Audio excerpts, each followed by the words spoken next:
Log on, tune in, find out. Another good idea from Cambridge.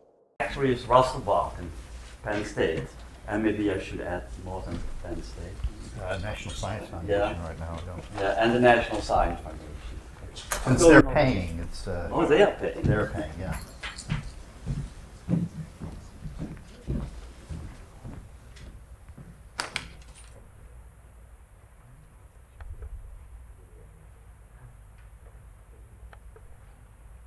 So I'm actually 3 people giving this talk.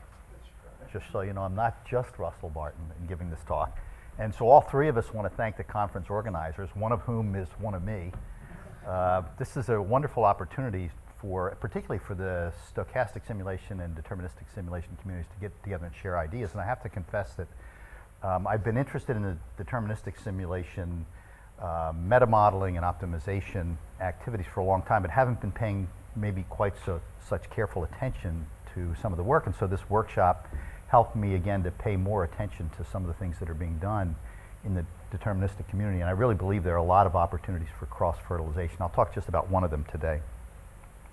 So this, I'm in disagreement with Shane. Where is Shane? I'm not here. Oh, okay, good. Well, so Shane's not here, so I can just say I'm in complete disagreement with Shane on the importance of input uncertainty and studying that topic. What I'll try and do is give a quick overview of the one view of the situation, which is we're using simulation models to give us some idea of predictions of what might happen in the real world. And so we start with reality, and from reality we try and capture certain aspects of reality, which I'll just say now fall into 2 categories, which are probability distributions and logic of the operation of a system in the real world. And then we'll build a model using those things and then get some performance estimates. In our situation, this is stochastic simulation, so those performance estimates are going to be random variables, and we're going to try and characterize them statistically through things like the variance, confidence intervals of an estimator, or variance of an estimator, quantiles, things like that. And so errors in the input distributions that we have here can really have a large impact on the output and on the kind of conclusions that we might draw. And so those errors in distributions and logic should really be included in our characterization of the uncertainty in the simulation output. So historically, maybe that hasn't been true. Historically, meaning now, it's been a long time, Lee. So I first heard of this topic in 1992 from Lee Shrubin.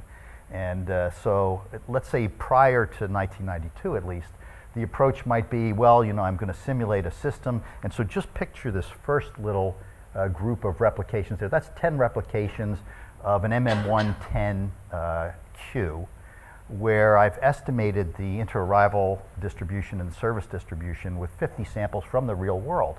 And so if I rerun 10 more replications of that simulation with the same distributions, I'll get this set of 10, or maybe this set of 10. And so you can see if I construct a sort of a 90% confidence interval for the mean, here's the true mean, and so I'm going to be pretty good with any one of those instances of running 10 replications and computing a confidence interval.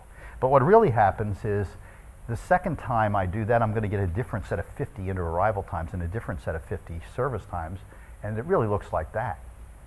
So now it's not so good anymore, and in fact, on reasonable sample sizes, let's say like 500, for simulation, some typical simulation models, you can get coverage for a 90% confidence interval of 19%. So of course this one is worse. These are down in the 4% range, and I'll show you some things that Barry and I have looked at where a 4% coverage of a 90% confidence interval is also the kind of things that we're seeing if you do it sort of that way.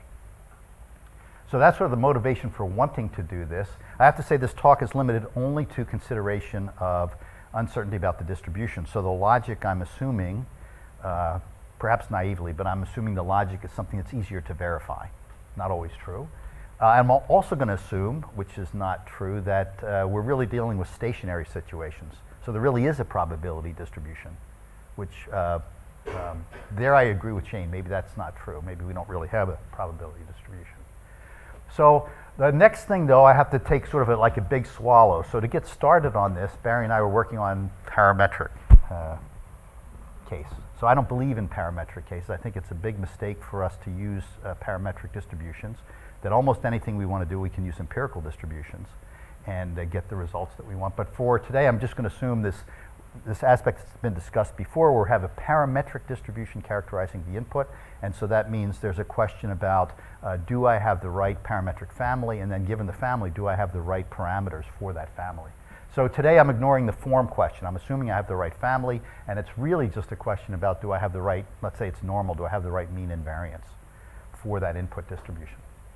And there's been a lot of work in this area, very interesting work. So Steve's work with the BMA approaches for this problem has already been mentioned. And Zwawi and Wilson have papers in that area. Non-parametric work, Lee and I did really starting in the early 90s.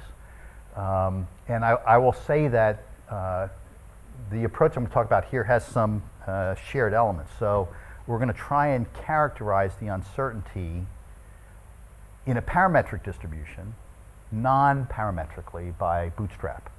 So we'll be using the Bootstrap to characterize the distribution of outputs that we get given this uncertainty in the parameters of the input distribution.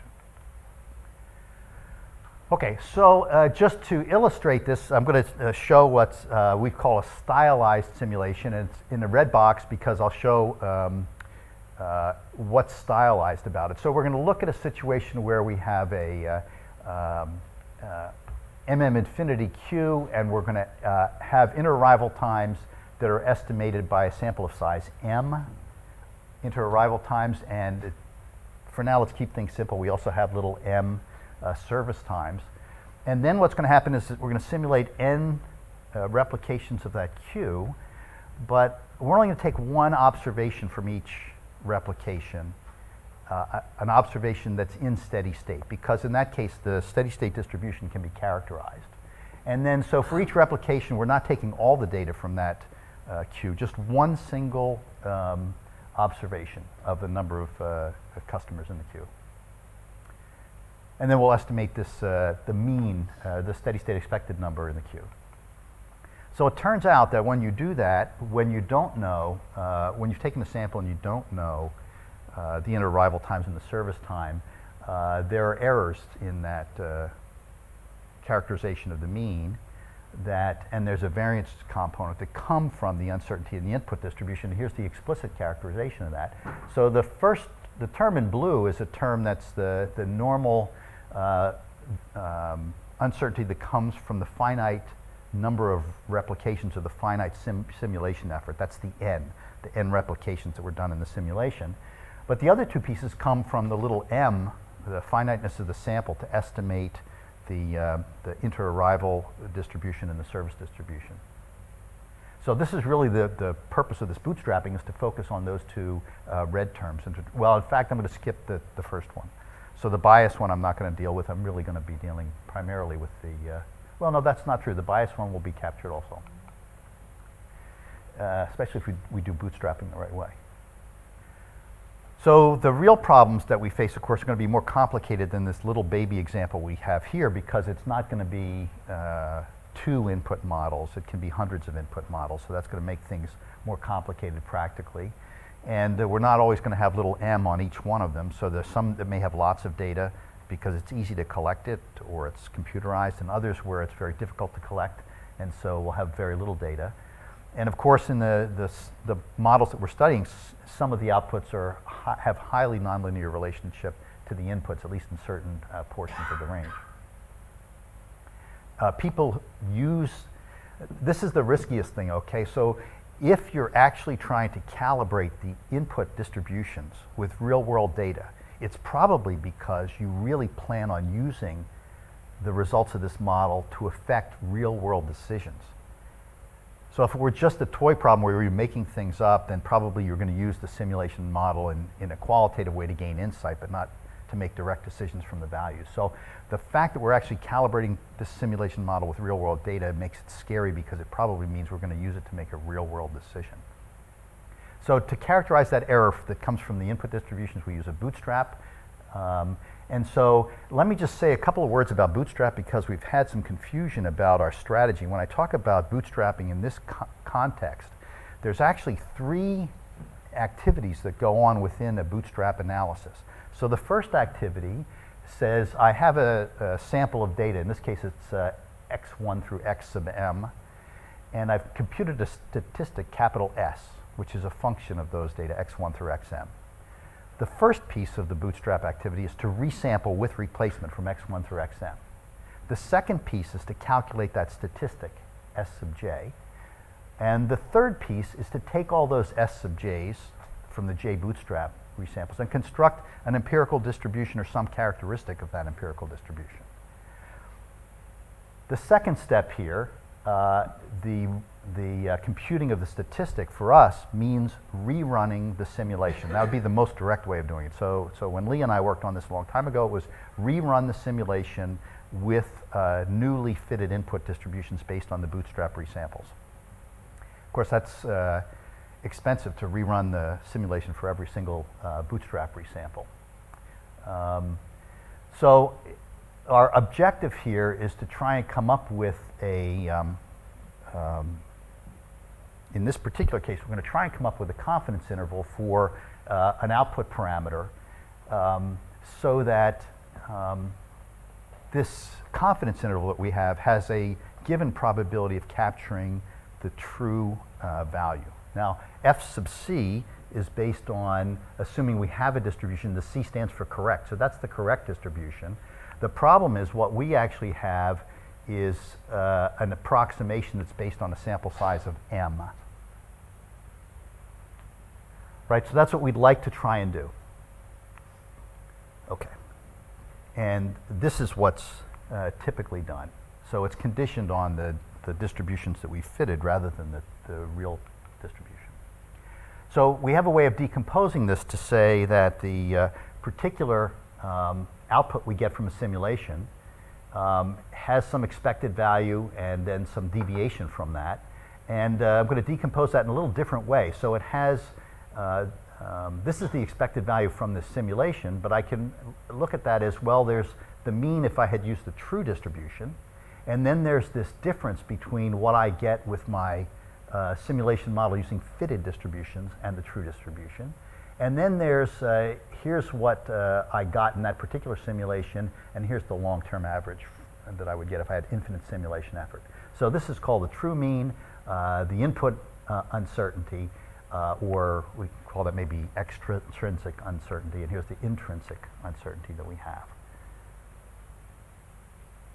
Okay, so our strategy is going to be to try and build a meta model for this function of the distribution. So mu of f superscript m. We're going to build a meta model for that. So when simulationists typically think about meta models, let me go back to some earlier notation. We have an output of a simulation model that's a function of x, which are sort of design parameters, and a function, let's say theta, which are the parametric distribution parameters.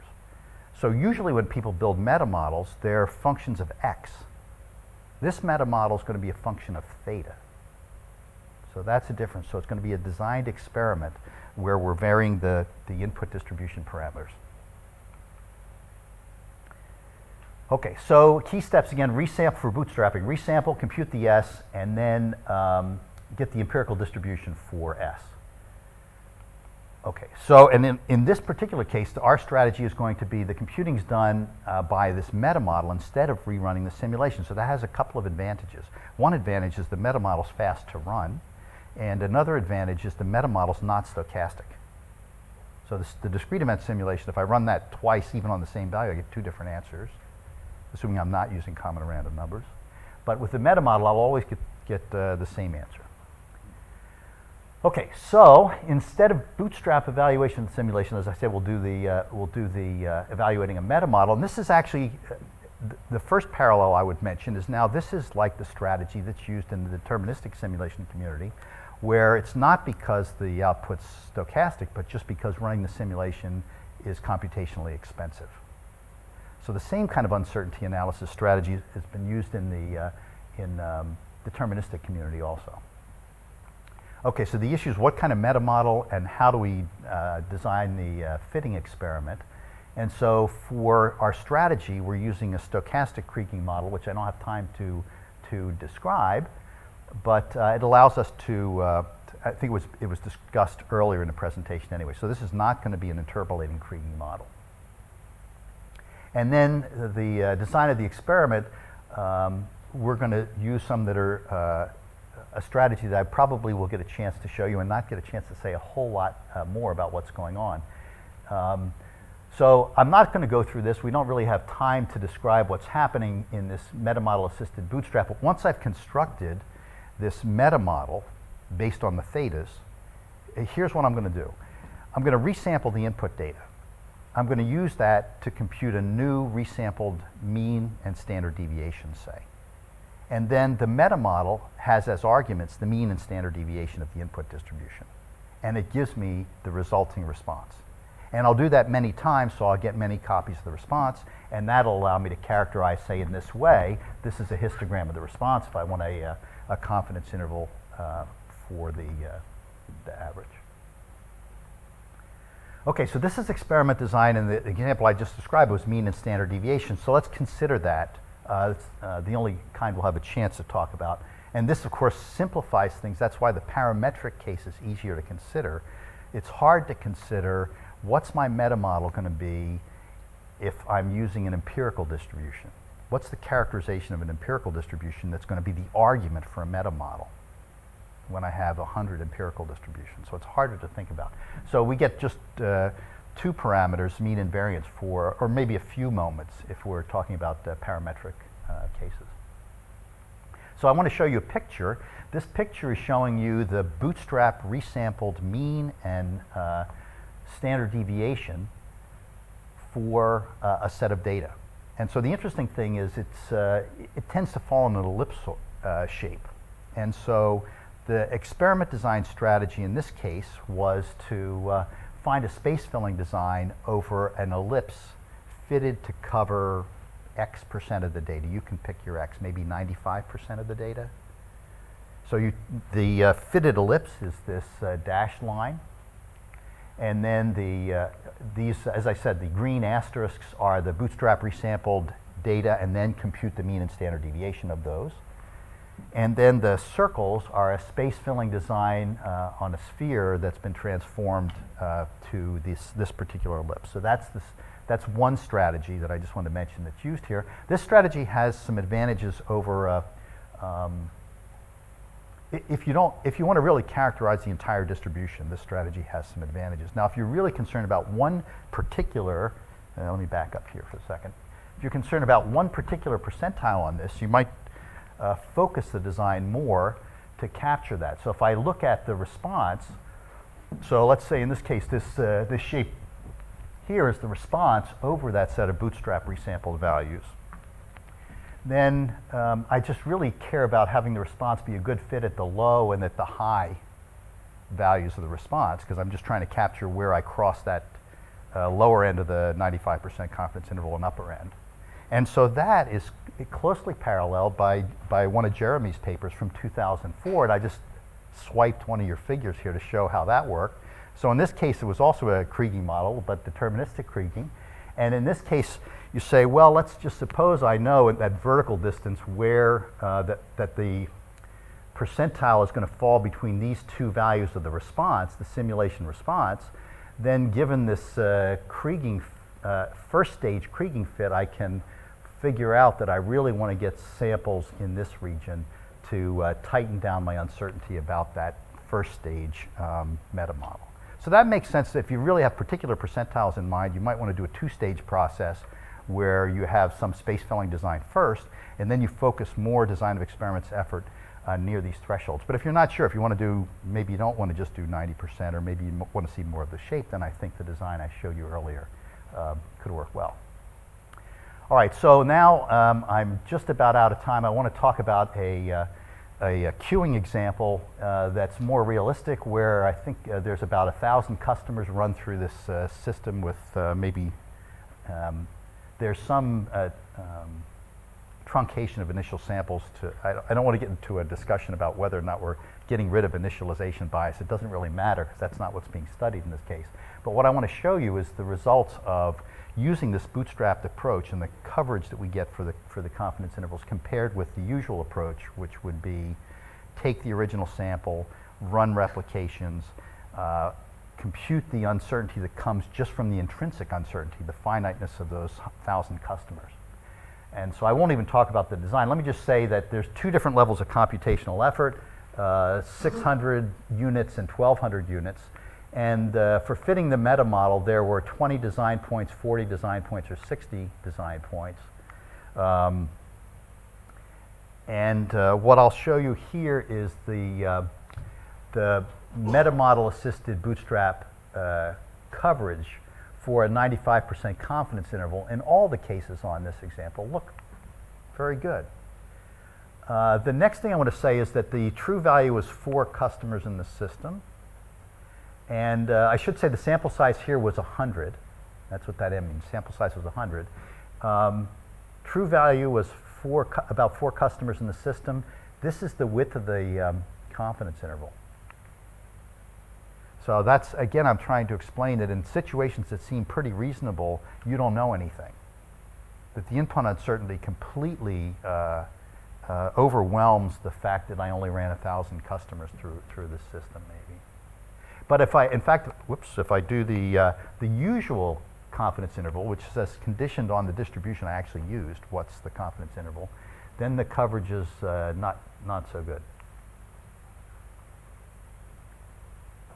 Okay, so there's one other issue I wanted to mention, and that is another advantage of this bootstrapping approach applied to a meta model instead of running the simulation. And that is when I run this simulation, I have these 2 sources of error, the intrinsic error coming from the finiteness of the simulation. If the simulation's short, that can be fairly substantial. And so now you've got a sort of a deconvolving situation with the error that's coming from the input model uncertainty through bootstrap resampling from run to run. Added onto that is this finiteness of the simulation effort. And so that can contaminate. If you do the usual bootstrap confidence interval, it contaminates it, it makes it overcover. And so if we look at that, this picture here, I'm not going to try and go through this table, but let me just say this direct bootstrapping approach here, look at these coverages of from 97% up to 1, based on based on how much intrinsic noise is left in the simulation. And the more intrinsic noise, the more over coverage you get with this method. But the meta model assisted bootstrap did not have that problem. And so part of the reason for that is that you've designed an experiment to fit the meta model, and the intrinsic error has been averaged over the entire design. And so its impact is reduced greatly by fitting the meta model. So it's another advantage to the meta model assisted approach. Okay, I could say a couple of words about proving that it works, right? So here's the questions in proving that it works. Certainly you can prove that we're okay with the bootstrap because the kind of meta models we're using are smooth functions of the data. So once we have a meta model fitted first, once we have that meta model, let's assume it's correct. If that meta model is a correct representation of what happens to the mean as you change the distribution parameters, then bootstrapping is asymptotically correct way to analyze that. So the real problem is I let everything go to infinity, like the experiment design, how many points I use to fit the meta model. Do I know that the meta model goes to a perfect fit? So I guess that's the difficulty, and I could use some advice on what people know about kriging as the number of points goes to infinity, about the quality of its fit. Okay, so that wraps it up. Let's just say that one of the drawbacks of this meta model approach is that when I have a lot of input parameters, then I'm talking about a meta model on a lot of variables. And so now I'm in a situation where maybe I can't do meta modeling anymore. This is not a problem with the direct bootstrapping, because there I just plug them all in. I don't have to fit a meta model. So while this works great in examples where maybe I have up to 100 input parameters, when I get bigger than that, which is an issue right with this empirical distribution approach, then I'm not sure what to do. I'm not sure how I fit a spatial correlation model with 1,000 variables or 10,000 variables. And also, there's interest, these were confidence intervals, we're interested in prediction intervals also. And there's some preliminary work on this that was published in the 2010 Winter Simulation Conference proceedings. And that's it.